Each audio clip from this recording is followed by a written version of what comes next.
Hello, everyone, and welcome back to this week's episode of A Superwoman Handbook. We have been digging deep into kind of heavy matters of your inner intuition and kind of how to answer that. And then when you do answer it, what do you do? We have Jayna with us today. She is an international speaker and author and unapologetic truth teller. She walks in the room like the mirror you didn't know you needed. And when I read that, I thought she is going to be a perfect guest to have on for this series. So, welcome. Thank you. Thank you for having me. I'm excited to be here. So, how did you find yourself to be an unapologetic? How does one become an unapologetic truth teller? By living in excuses themselves. So at one time, I used an excuse for everything. Oh, I can't do this. Excuse of having children, excuse of the relationship, excuse of not having the educational background I thought I needed. And finally, one day, it's like it just came down. Wow, I use a lot of excuses. And so I started turning those excuses into little stepping stones of power. So, for example, I would be like, I don't have enough money, so I can't do this. I would be like, well, I found something free and be like, there's no excuse for that because we can all afford free, right? So just taking little steps like that and turning those excuses to positive ones. And I realized that every negative excuse, you can come up with a positive one. And so I stopped using them for myself, which meant that I had to stop using them for everybody else too. Because as long as you can excuse somebody else, then it can come back on you. So I started breaking everybody's excuses up. Yep, my grandmother used to say the only excuses that counted were if you were in the hospital or prison. Otherwise, you should be able to get it done. Yes, absolutely. Absolutely. So going back to your story where you were, kind of making all these excuses for yourself, what do you now that you're on the other side, what do you feel like was the main driver in you that was making you find so many excuses? The fear, and then I was in an abusive relationship for so long. So I just allowed the other voice to I started listening to the other voice. So we all hear people, people will say, you can't do this, you can't do that. And so I started believing those lies. And so once I started believing those lies, then I would take actions according to those lies. So I'd be like, oh, okay, I can't do that because, they said it's not good enough, or they said, and eventually they said turned into I said and my beliefs. You're right. Friends posted on Facebook about a week ago, and he's always just like a visionary. He says the most simple things, but like right at the perfect time. He says to talk kindly to yourself because your body still hears it. And Yes. that just really resonated with me because I think, at least myself, I don't always talk kindly to myself or about myself to myself. And so then I'm hearing that, and that then keeps that energy active. How do you figure out how to get out of that cycle and get on the other side? You have to start taking accountability. So I have the gap and tap method. And the gap is destruction, the wishful thinking. Genie life. Oh, I wish this will change. Someday I'm going to do this, but never really taking any action upon those dreams or those things that you say, or keeping yourself surrounded by people that aren't going to encourage you to pursue those.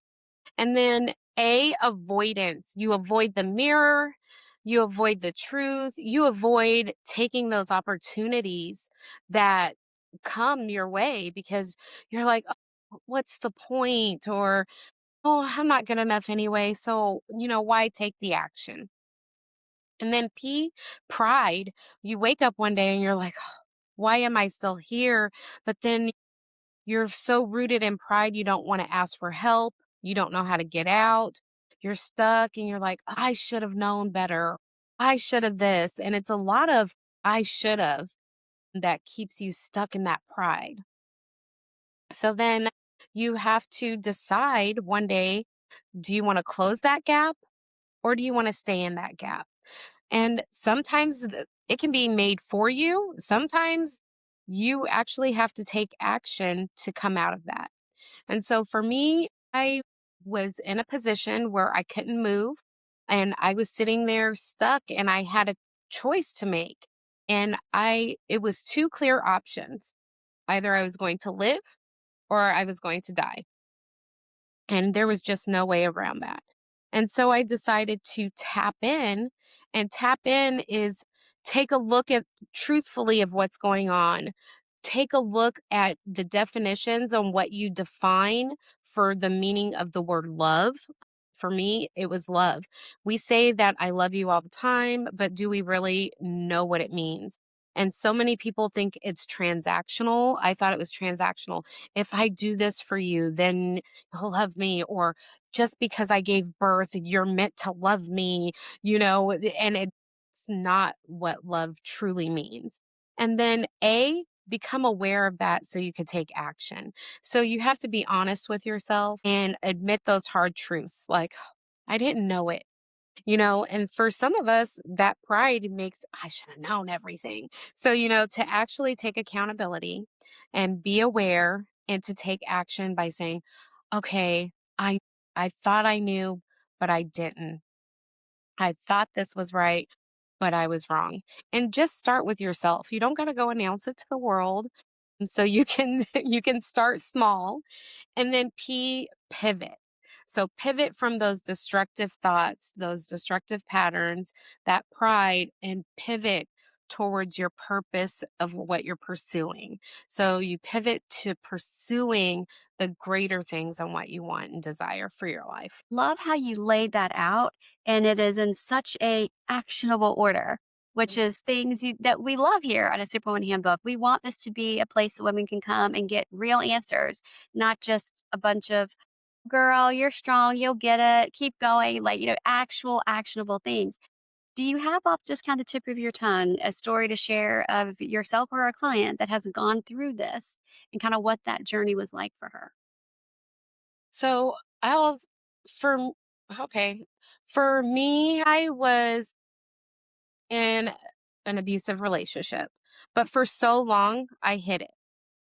And so I would tell stories of being abused, like with pride, like, oh, yeah, pick up the phone and don't you answer my phone because then I got yelled at or then it turned around that I got hit later. But telling those stories with pride, like that just meant that they love me because they're controlling where I'm going.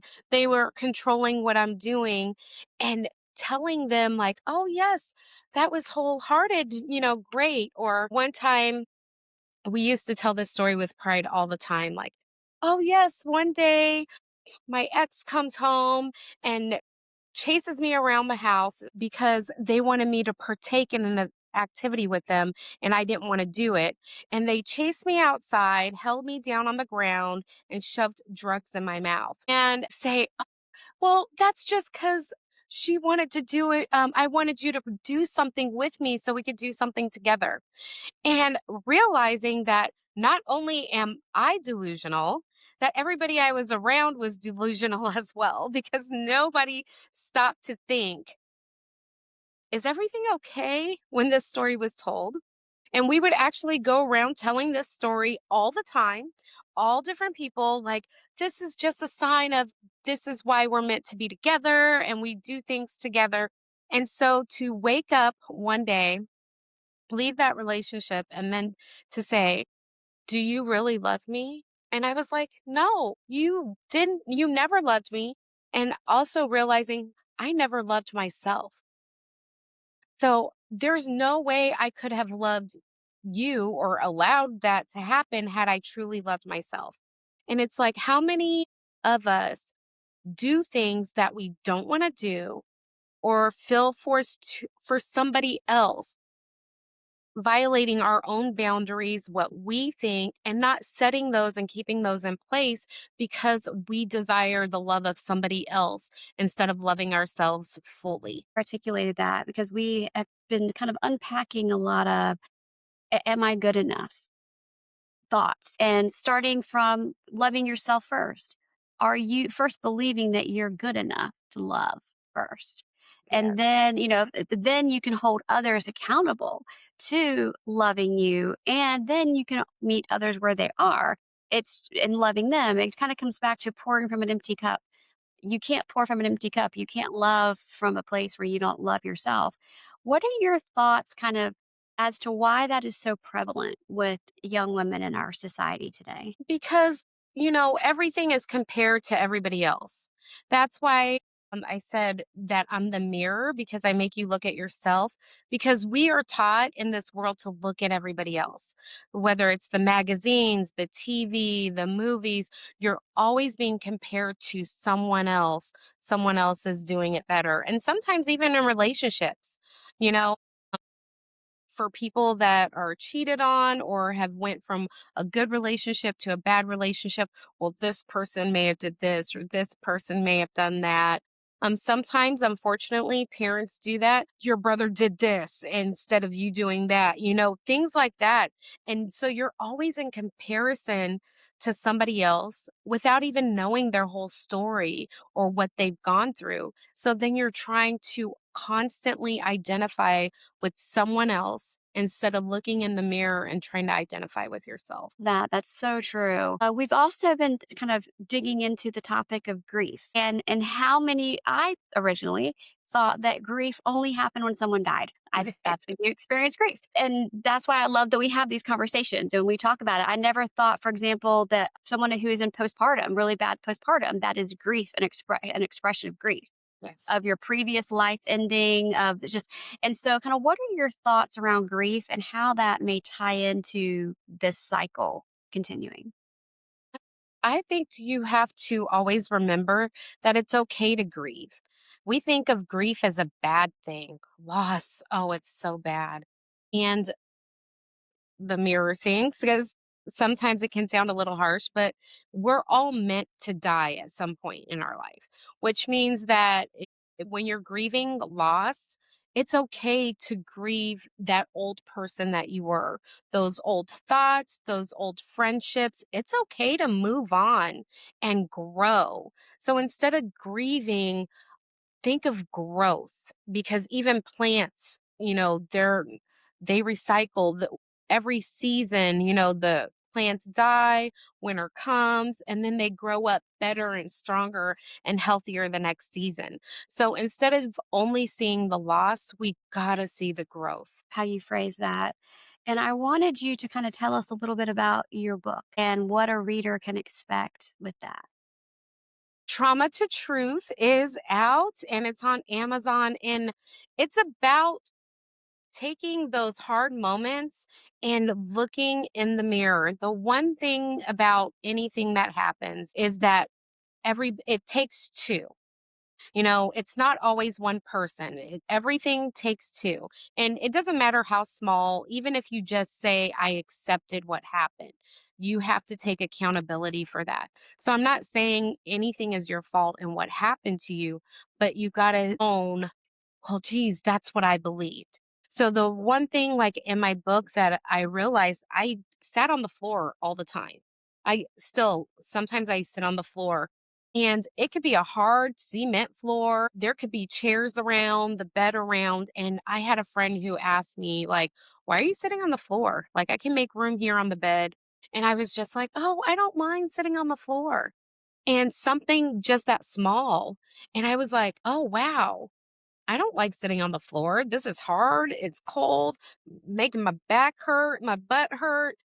But I kept saying that that was something that I liked because I was so used to being pushed down, thrown in the corner, silenced. So me just sitting on the floor was like, oh, I can just hide here, take shelter, take comfort. And I didn't realize that until it was like the third time she asked me the question. And I was like, wow. Okay. I really don't like sitting on the floor. Now, if you got a nice carpeted floor, that's totally different, right? But you cannot tell me that I was sitting on a cement floor, comfortable, talking about this is where I prefer to sit. And so just something that small, and that story is in my book, like that's how it started, just an awakening to the truth of some things and some actions that I was doing. That you share that story because what it makes me think of is comfort zone. That we don't want to, even if our comfort zone is not technically a safe place or a healthy place for us to be, because it's our comfort zone, we resist leaving that area. And it sounds like that you were comfortable being on the floor. That felt more at home to you. And at one time it did. But now I will go into a room and see a chair and I will choose the chair over the floor because I got out of that comfort zone of only hiding in the corner and being silent versus taking a seat at the table and having conversations. And so it would definitely was a place of comfort, but when we're growing, we got to get out of the comfort zone. We can't always stay in that comfortable spot. And sometimes we think something is comfortable, but it's really not. Even that old favorite chair that you may have, it's sinking in and you're like struggling to get out of it, but it's so comfortable and you're afraid to get a new chair, So just little things like that we take on and we may not even realize the true meaning of why. So true. And it kind of, I think, kind of harkens back to what we talk about with generational trauma, Yes. with our families kind of modeling. What have you seen in your work with generational trauma and then using the gap tap with trying to get past that? The awareness is the big thing because you have to be aware of what you went through or what somebody else went through in your family to be able to get past some of the things. So in my in my family, the big girls don't cry. My dad heard it. My dad taught it to us, so it was big boys don't cry. And then he taught us big girls don't cry. And I taught my daughters big girls don't cry. And I remember when I started changing my thoughts and my beliefs and I was breaking the patterns and I became aware of that, I told my oldest daughter one day and I was like, "It's okay, baby. Go ahead and cry." And she was like, "Mom, who are you? You taught us not to cry. You taught us we're not supposed to cry. You taught us to just push past it." And I was like, "Oh my goodness, I was wrong." And I was like, I was wrong. I'm sorry." And she was just like, "Whoa, what do you mean?" Like, so just little things that I thought was small at the time. And it turned out to be a big deal because that's holding in all the pride. That's not sharing your story. That's not helping other people learn when you're telling them to shove it all in and figure it out yourself. How can someone grow from that? And so, just the awareness is a very big deal because you're aware of, okay, not only was I able to teach her that it's okay to cry, I then went back and told my dad at one time later, like, you got this wrong.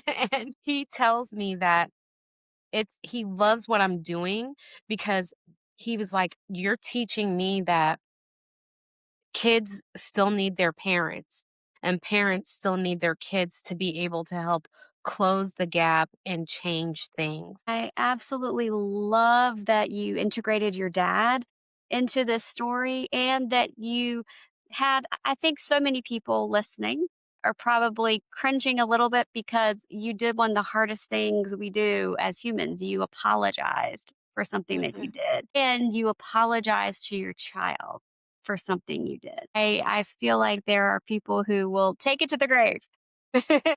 Those are just 2 things that our culture is just not programmed to do, and then to add in going back and telling your dad, "Hey, BT dub, you started this, and this ain't right." And I'm thinking, and so you really kinda took it from both ends, and I love that you just had the bravery to do that. Thank you, because it does, it takes courage, but once you start tapping in and you wanna close that gap, it's like the truth sets you free, and truth can be uncomfortable, and truth can be hard, but it's the only way to break the things up.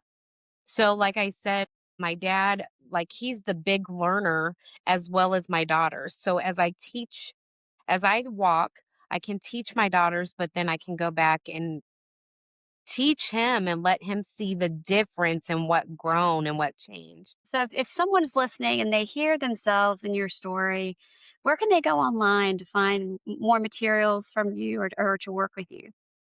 Come to my Facebook page. That is where I'm primarily at. Jayna K. Palmer on Facebook. If you send me a DM, I can send you a forgiveness sheet and a gap sheet. It's 2 to 3 pages. That'll just help you go through the questions and understand a little bit more about the method that I have and understand what it truly means to walk in the gap.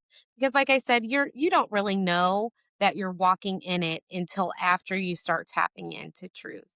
And then if you also hit me up, I will give you a discount code that you can use for my book that you can purchase off of Amazon. Be sure to grab all of that for y'all and put in the show notes so you don't miss any content or any connection with Miss Jana because I love the process that you're teaching and the way that you're teaching it. It's so needed right now. And with that, I wanted to give you like the last word to our audience for today. I want you guys to all remember that we listen to so many voices, but the voices that we listen to builds our beliefs and our beliefs build our life. So you need to tap in to the mirror and face the mirror so you're not listening to all those other destructive voices, but you can tap in and listen to the voice of truth. That. Thank you so much for today. You really helped put some structure on what we've been talking about, and I absolutely loved this time. Thank you. Thank you.